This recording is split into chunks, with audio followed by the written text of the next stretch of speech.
we talk about whatever you want. And you have voted. Finally, we are back. You voted for anxiety management. And this is a really great topic because so many of us are suffering so deeply. So, first of all, why can I help you here? My name is Kat Rambo, and I've been practicing as a medicine woman for many years. And before that, I was a specialist and still am with life transformation, including tools such as hypnosis and NLP and anything else that helps us understand why the mind does what it does and why it is that we suffer and feel the way that we do. It's been a while. Let me figure out how to. Oh my goodness, it's so bright. What do you think about that? Better, huh? So, why it is that we feel the way we do, and how can we interrupt that process in order to feel better, right? Because our quality of life is determined by how we feel day to day, not how much money we make, what we do, how our environments are. It's really an inside job. It's happiness, right? So it's all about how do we feel. And anxiety is one of those things that affects especially North Americans and actually Chinese also and other types of Asians at a very unprecedented rate. Anxiety is a massive problem, and fortunately, it actually has some pretty simple solutions for how we can address the problem at its root and also how we can interrupt the symptoms that are so debilitating sometimes. So let's hop right in. Right. So, for anyone who's worked with me previously, and actually a lot of my clients come into my practice for even just coaching, not even ceremonial work, to deal with anxiety management. So, anyone who's worked with me for any period of time will know that I pass everything through the image of the medicine wheel. This is a map that gives us access to viewing a perspective on ourselves that we can break apart into pieces and then look at how to reintegrate.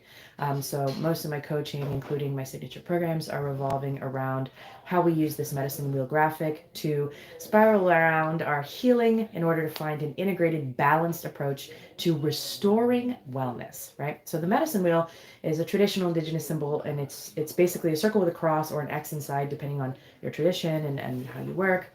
Hello, Elian. And each quadrant we can use this cross to hi, to represent different aspects of ourselves. So we use body, mind, emotion, and spirit. And then of course remember it's all contained in one circle. So there you are right at the middle. And healing is a spiral. So the idea is to loop around this medicine wheel through each of these segments of self to make sure we hit all of our different aspects so that we can come back in the middle and figure out how they're all working together. So let's hop through just like I would in a coaching session, a super fast method of how to look at each quadrant to deal with anxiety. Now, first, before we do that, let's remember what anxiety is, right? So, part of the way we approach anxiety is looking at its physiology, its psychology, its habits. Hello, hi, Yuri. Um, but first, what is anxiety, right? Anxiety is the word we use to describe a set of cascading symptoms of acute distress, right? Now, in our modern world, what we experience is background anxiety, which means we're all living with this like baseline of stress that we don't even notice or acknowledge anymore. Because just like an urban person who tunes out the sound of traffic in the background every day, we kind of need, or we kind of live with this like we need to sort of acclimate to this regular baseline background noise of stress and anxiety that a lot of times we live with because life throws a lot of things at us. So out in the wild in the caveman days, if there's a saber-toothed tiger coming after us, then we have a spike of anxiety. This is the fight, flight, freeze response, fawn, depending on your model. And this gives us a flood of hormones. It moves our blood. It activates certain systems in the nervous system. It provides movement of blood in the brain to activate different parts of your brain to trigger an automatic action-oriented response that is less about logic and more about intuition. And it helps us make those in-the-moment decisions to help us run away or fight off our attacker. And in the mind, and then afterwards, the threat is gone, and the saber-toothed tiger is over there, or dead, or no longer a problem, and we go back to chilling in our cave. But the problem now is our saber-toothed tiger never goes away.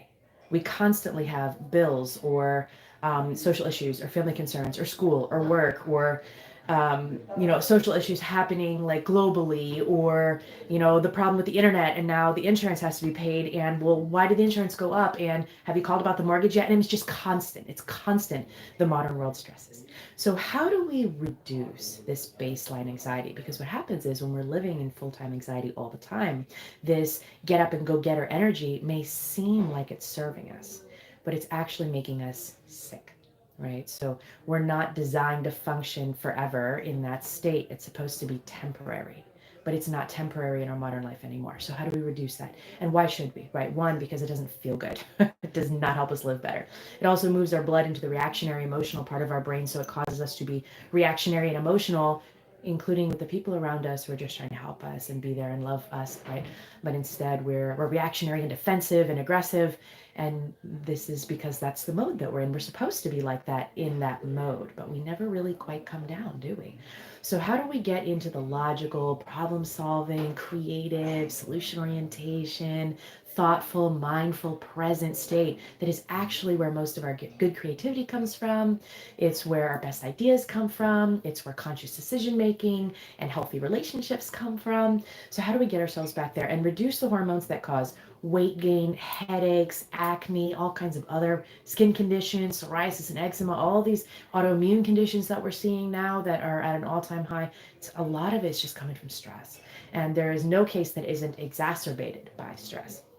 So how do we reduce this anxiety? So remember, anxiety and depression, this may or may not be a popular opinion, is really two sides of one coin. And by the way, I can see your questions. So if you have a question or a comment, I would love to hear it. Please just hop in and send me a note. I can see it. Hi. So depression and anxiety are two sides of the same coin. Why? Because depression is often a preoccupation with the past, whereas anxiety is often a preoccupation with the future. What's going to happen? I don't know. How's it going to go? Well, what if this happens? Well, what if that happens? This is anxiety, right? So though we may or may not be consciously aware of the cognitive process that is happening, we are experiencing physiological ramifications, which means our best approach is, of course, balanced integration. What does that mean? It means we're going to go all around the medicine wheel now, as promised, and look at each quadrant and do a very brief, maybe a tool here for you to take home with you, something useful for yourself that you can use in each of these categories, right? So let's start with mind, body, emotion, spirit. Let's hop in and start with mind, because we've already started talking about that a little bit. So what happens in your mind when you're experiencing acute or background chronic anxiety?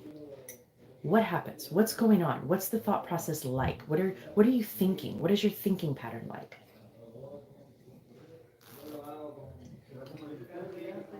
Probably the thinking pattern includes racing thoughts, right? Doom scenarios, what can go wrong, what has or has not even happened yet, what may or may not ever happen. Right? So maybe we're thinking about a conversation we have to have. Maybe we're concerned about a meeting with a boss or a new job interview, or maybe we have bills coming up that we don't know how we're going to cover. This is future case scenarios that haven't even happened yet. Now, it's a good idea to think about the future insofar as we can plan ahead for it. I know I'm going to have that phone bill coming up. I might as well put aside some money for it now, right? But it's not a good idea to preoccupy yourself with the future so much, because as they say in business, no plan survives contact with the enemy anyway, right? In the marketing world, this is said, it's old, I think this is Sun Tzu, right? Art of War. No plan survives contact with the enemy anyway, which means no amount of planning or preparation is gonna really be true about the real thing. And you're really just better off being yourself in a lot of cases. Now, some things obviously you should prepare for. An important interview coming up, an important presentation, yes, prepare. But sitting there stressing out and worrying out about it is actually making you less prepared, because it's moving your oxygen resource to the side of your brain that is not going to help you be present, conscious, and smart, right? If you want to be smart, you need to relax. So how do you interrupt racing thoughts? I think this is something we could all appreciate, especially for noticing that they're happening at night before we're trying to fall asleep. We can't fall asleep because we all know what this symbol means, right? We're making ourselves crazy. So how do you interrupt that thought? Stop and breathe. Stop and breathe for a second, right? Just breathe. And just listen. Listen to the sound of your breath.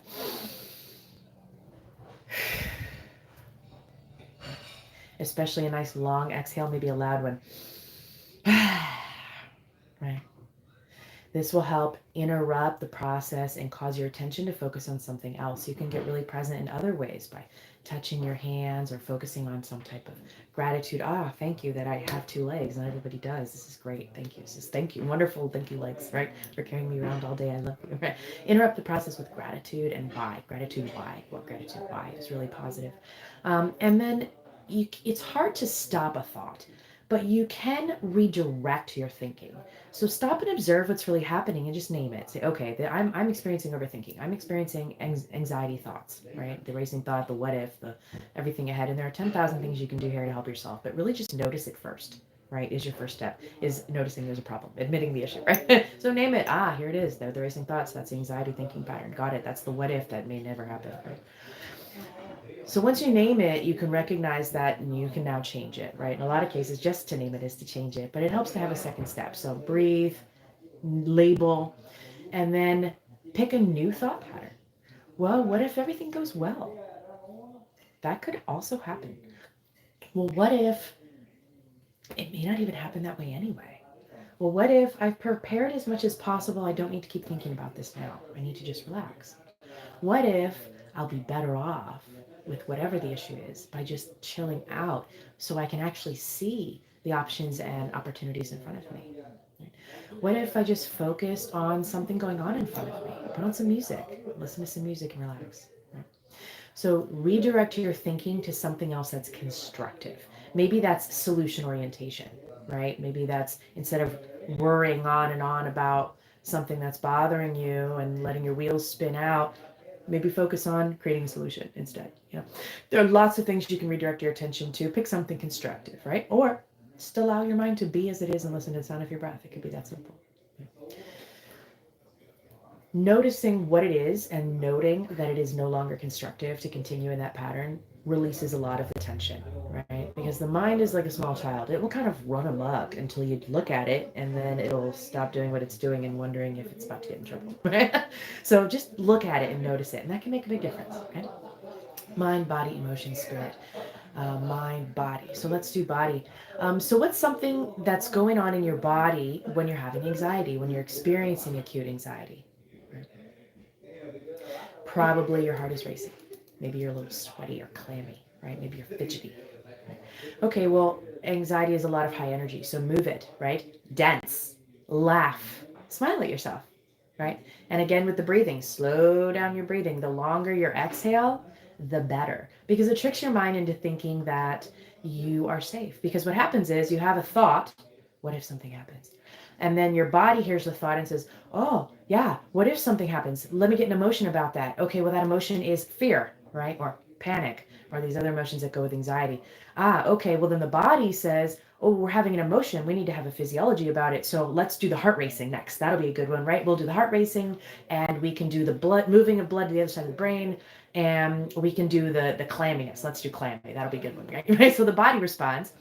And then your mind says, oh my gosh, the body is clammy and the heart's racing and the breathing's fast. We must be having anxiety. Let's put some thoughts to match it, because everything's got to be in order. Everything's got to be organized and like in the same flow. So, okay, well, how about what if all these bad things are happening and that's why we're feeling this way? That must be why. Okay, so let's put some thoughts on that too. And then your emotions say, oh my gosh, the mind is racing like crazy. I should have more fear. And then the heart races faster, and then you melt down into a panic attack, right? Or full-fledged overwhelm. Or burnout, right? A lot of these things happen on a slow burn. Sometimes they happen really fast, right? Oh, I just had a panic attack out of nowhere. Are you sure? Are you sure it was out of nowhere? Are you sure it wasn't building up?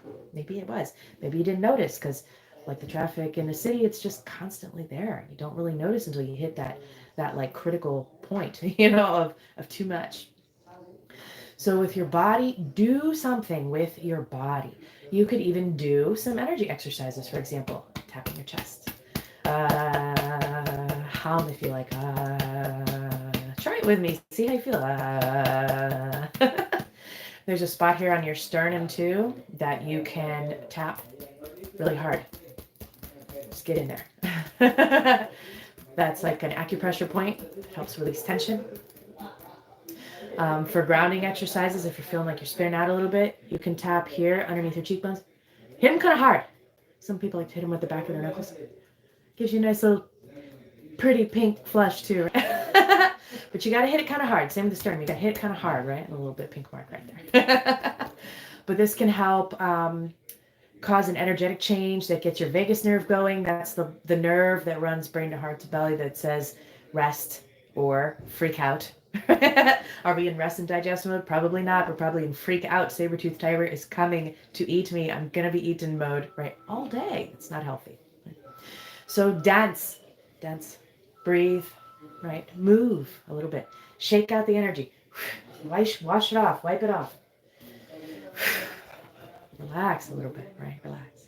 And just let it go. You can't just sit there and expect buzzing energy to go nowhere, right? Grounding exercises are great, like going to stand outside barefoot in the grass, on the ground, literally. Just like the grounding wires out of houses and buildings, they come out of the building and just go straight into the earth. They don't really, wire just goes in the ground. They don't go anywhere. Why? Because it works, right? The earth is like a big battery. You can stand on it. And that helps you discharge your ions. And that helps you feel a little bit less overloaded, overstimulated. And being in nature is always a good thing too. And if you can't be in nature, science now shows that just looking at pictures of green plants and green things and like forest scenes actually reduces your stress level. Just looking at a picture on the computer. So maybe you're sitting in the office, you can't go outside, can't go take a walk in a park, can't go somewhere, go sit in the yard. Then maybe look up some pictures of the forest and just look at them for a few minutes and just see the green, right? And that can actually help too. Mind, body, emotion, spirit. So emotion, this is part of that loop, right? How do we intercept this loop at all these points, right? So emotion's a big one because this tends to be a little bit more elusive. We say things like we can control our emotions, but actually we can. And it's not about controlling your emotions because stuffing them down is part of the problem our culture is facing, especially with probably autoimmune conditions. A lot of new medicine is catching up to find out that a lot of these emotional conditions and perpetual states are actually part of the the health system problem that we're not really addressing that, right? So emotions. How can we interact with our emotions? Now remember, these are occurring in your body, right? Not in your head or in your heart. Some of them are in your heart, right? If that's where they are in your body. But for the most part, they're occurring all kinds of places in your body. And there are so many amazing ways just in the NLP field to deal with emotions and memories in your body. So how do we start moving them and purging them? Well, dance and breathing is a great one, right? Song, sound, there's all kinds of therapies. And a lot of my clients love my programs because it's always got an activity every session. We don't just talk. It's not talk therapy at all. We do activities that are visualizations and really cool ways to really interact with what's happening in the body, releasing blocks and these other concepts and constructs of stuck energy and emotion. So when we're dealing with something moving like anxiety, what can we do with it on the emotional level? So I'm going to give you a tip, right? And it's about the power of your language. Remember, it's called a magic word. Spell it out, right? And unfortunately, what we have been taught to do is to claim temporary conditions as permanent personality qualities. My anxiety. Right? The minute you claim it, you're stuck with it, right? You can't move it and it's not going anywhere. So I would really advise you to acknowledge that even though emotions always feel eternal in the moment, the part of the mind that's processing them doesn't really have time as a point of reference. Same thing, young kids aren't developed yet enough to like recognize time, linear time either. Some adults never really do recognize linear time, and we need like alarms and stuff to have us on time on our day, right? The truth is time's an illusion anyway. But if you ever had a young kid and told the kid, dinner be ready in 10 minutes and they freak out because they're going to be starving forever. It's either is or isn't, right? It isn't 10 minutes doesn't exist. That's an impossible non-reality that isn't happening, right? And they're hungry now. Eating later doesn't make any sense, right? It's just my needs are not being met right now. That's it. So this part of the mind also functions just that way, just like a little kid. So you can assign your emotions to another time. So you can say, okay, I was experiencing anxiety. I am experiencing anxiety. Maybe I used to experience anxiety. And like talk yourself through moving your condition into the past to cause it to be a temporary condition and not a permanent state of being. I was experiencing temporary anxiety. I used to experience temporary anxiety. And now I can experience calm. I can experience clarity. I can experience sovereignty, personal ownership. I can experience freedom. I can experience happiness and presence. So when we say I can experience it, this is the shortcut around why affirmations don't work all that well. Eventually they do. They just require a lot of repetition, a lot. But you can skip the need for the repetition by saying I can, right? It creates this new possibility, and that would be for another video why that works. But that's your shortcut, your cheat code for how the brain works. So you can assign your emotions with your words to a past scenario. Acknowledge it, not but. Everything before the but is bullshit. We all know that, right? and now I can experience a new state of being. And then focus on the what if, just like your brain was running in circles before, saying, what if this will happen? What if, okay, well, what if? What if I was feeling calm? What would my posture be like? Would I be like this because I'm having anxiety? No, I would probably drop my shoulders a little bit and open up my chest, right? And take deep breaths slowly, right? That's how I would probably be. What if I was calm? Would my leg be bouncing? No, it would probably be, both feet flat on the ground, and I could maybe gently rub my legs to help bring my attention to calm and stillness, right? I could probably do that. Okay, well, what if, what if I was clear-minded? How would I feel if I was clear-minded? Well, I'd probably feel smart. I'd probably feel sharp. I'd probably feel confident. Oh yeah, there's that good posture again that reflects those states. Drop that shoulder a little bit, right? Relax those hips a little bit where we store tension. So you can change your emotions with, as you've seen, body, mind, emotion, spirit. A little bit of information from all these quadrants gets carried into all the other quadrants, right? So spirit, how do we address anxiety from the spiritual perspective, right? So the spiritual mindset and the spiritual perspective, regardless of your tradition or religion, says that there is some aspect of ourselves that is eternal, right? So this temporary condition of anxiety cannot be part of that spiritual eternal aspect. Every culture has its own way of describing what this means, but there are qualities ascribed to this spirit eternal self. So they're usually qualities like peace, bliss, ecstasy, joy, love. If you're talking about the force or chi or the quantum field, it's just totality or isness or intelligence, right? None of this says anxiety, right? That's not part of it. Grand design isn't riddled with anxiety, right? Anxiety is the concept that you're alone, you don't know what you're doing, you don't know how you're going to figure it out, and there's a future reality that you don't know what it is and you don't know how to control it. Right? But of course you don't. There is no future reality, and you don't know how to control it because you don't need to. But if you are going to accept the flow of life that crawls us along a timeline in our own perception, then remember that you are not alone. You have help all around you at all times. No matter what it is that you believe in, most cultures make space for angels somewhere, right? Spirit guides, or even deeper intelligence, like collective intelligence in the Caribbean perspective. Um, I'm at my cousin's hostel in Calbuco, Chile, and the residents just got back from work today. You may be able to hear them. Must have been a good day. They're very excited. um, it wasn't raining, which was nice. So if you remember that you're never alone and you can always ask for help, remember to do so, right? So you can always just close your eyes, put your hand on your heart to bring your attention to this part of your body. You can even cross your arms over and do some bilateral movements. This up and down motion here is very self-hypnotic and relaxing, right? And you can say, okay, I know I'm not alone. I need help. Help me. Help me, God. Help me, angels. Help me, dead father. Help me, ancestors. Help me, spirit guides. Help me, collective unconscious. You bring me some insight, inspiration, or information, right? Universe at large. Bring me a sign or a window of opportunity. Bring me peace, God. Whatever it is that you believe in, ask for that support and help, right? And just allow. Open your eyes and move forward, allowing that things will work out.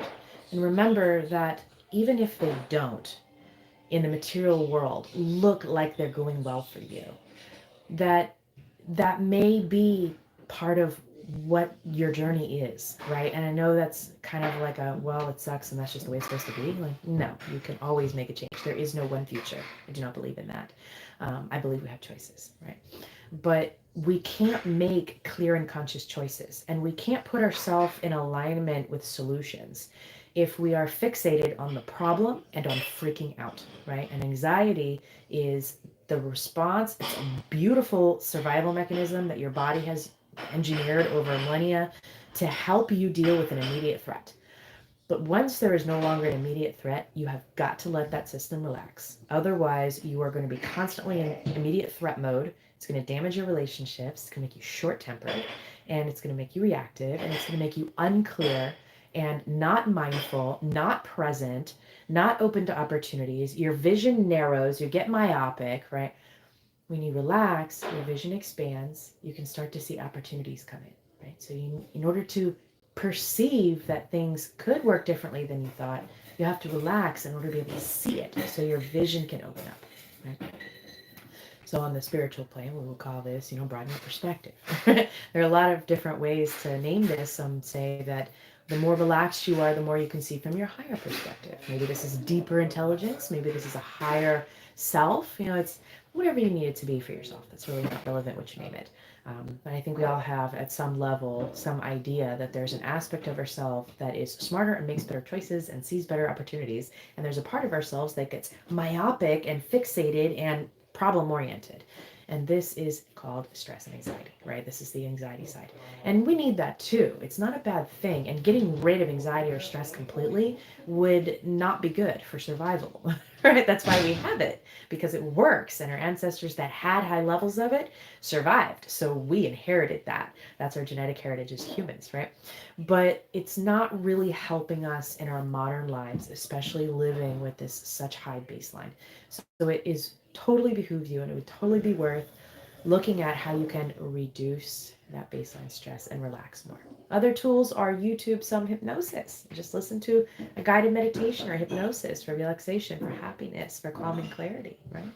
I often give my clients custom meditations because it helps them focus on their specific goals. And I love that. If you have questions about that, send me a message. I'd love to hear all about it. Put a comment in the below. Is there a certain type of meditation or guided meditation or hypnosis that you like or you wish that you had? Let me know. I'd love to make something for you.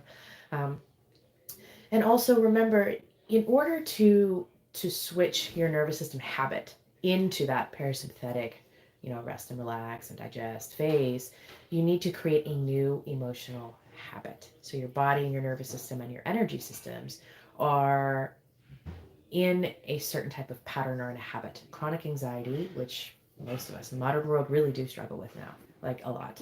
We just don't even notice how bad it's gotten. Um, is so prevalent that we must consistently and constantly be doing something to reduce that load on our system, right? So to keep yourself from cooking from the inside out, help yourself by doing some of these tools to help yourself relax, get calm, maybe take a shower, get in water, go outside, right? Take a break, take a little nap. Calm your thinking down by focusing on something that you like, right? Gratitude and forgiveness actually change your brainwave frequencies. They cause physiological changes in your body. Laughing and smiling when you don't want to cause physiological hormone events to occur inside your brain and body. So your body isn't just the expressor of your internal world. It's a two-way radio, not a one-way street, right? You can actually inform your internal environment about how to do things differently by using your body to communicate in its own language, right? So if you make yourself smile, then your brain will start releasing those happy hormones so you can convince yourself that you feel better, right? So do what you can to help yourself, and you may find out that the more calm and relaxed you can stay, the better your ideas are, the better your relationships are, and the more others will notice too. So it's good for you, it's good for the world around you, it's good for your life, it's good for your health, it's good for your heart and your brain health. Too much stress and anxiety causes Alzheimer's and heart conditions and all inflammatory conditions, all these other things, arthritis, maybe even, we don't know. So definitely worth thinking about how you can reduce that anxiety. If you are struggling with severe or chronic anxiety that is at a point where it is becoming problematic in your life, then please do reach out for help, right? Whether that's myself, whether that's another trusted type of therapy model that you like, whether you like CBT, traditional, like American style, like talk therapy, right? If you like that, no, modern psychology method. Maybe it's coming out of previous experiences that have caused a type of trauma response or PTSD, then you can absolutely talk to someone that can help you work through that, maybe with EMDR or something like this. Wonderful therapy models, EMDR. I don't do that. Find somebody else who does that one. Great therapists out there that can help with a lot of things.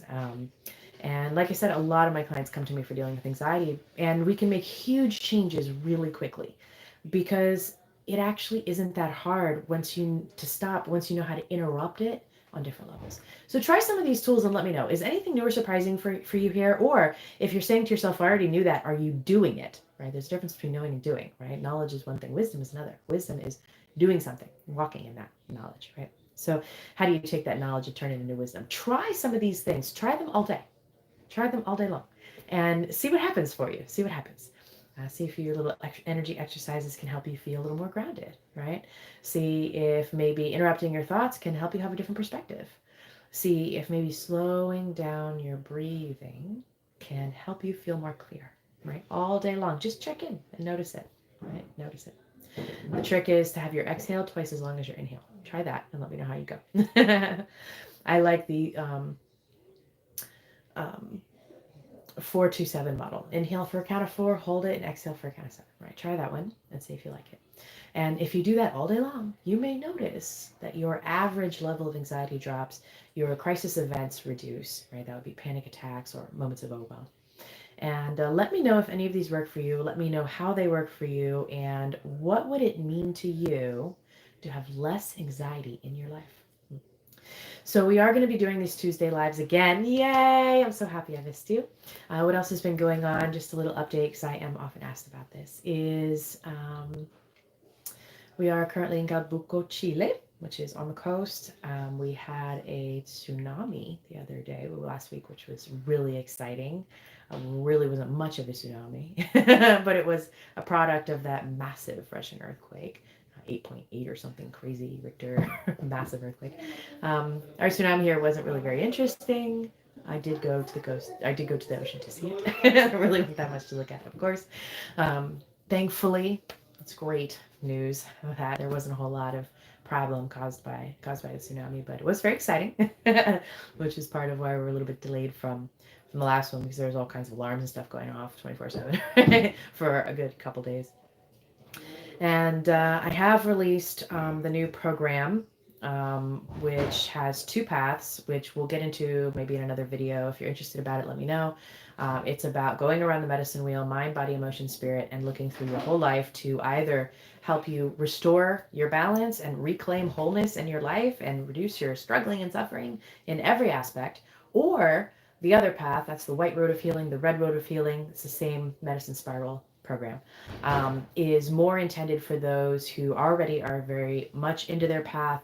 These people are usually other teachers and healers, right? They may not be, but they're not looking for like crisis management, but they are ready for their next levels. This is more about refining your practice, up leveling areas of your life, right? And they're a different set of similarly organized tools that can help you have experiences in the program, but then also learn things that you can take forward with yourself too.